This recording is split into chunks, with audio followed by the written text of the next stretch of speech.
పెద్దపల్లి జిల్లా వ్యాప్తంగా క్రిస్మస్ వేడుకలు ఘనంగా జరుగుతున్నాయి. క్రిస్మస్ సందర్భంగా గోదావరి కనిలోని పలు చర్చిల్లో జరుగుతున్న ప్రత్యేక ప్రార్థనలో మాజీ ఎమ్మెల్యే కోరుకంటి చందర్ పాల్గొన్నారు.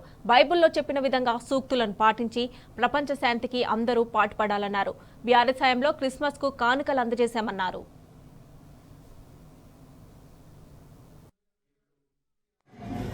కరుణామయుడు యేసుక్రీస్తు పుట్టినటువంటి యొక్క దినం మనకు జన్మను ఇచ్చినటువంటి తల్లిదండ్రుల కంటే గొప్పగా పూజించేటువంటి సందర్భం, కొలుచుకునేటువంటి సందర్భం ఈ క్రిస్మస్ వేడుకలలో మనం ఈరోజు ప్రార్థించేటువంటి యొక్క సమయం.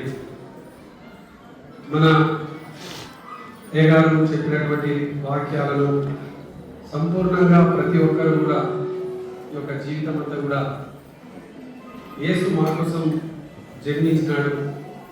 మేము సంపూర్ణంగా ప్రతి ఆదివారమే కాకుండా బైబిల్లో పొందుపరిచినటువంటి ప్రతి వాక్యాన్ని అనుసరిస్తూ పరిశుద్ధుడైనటువంటి దేవుని సన్నిధికి చేరాలని ప్రతి ఒక్కరు కూడా తపన పడతాం.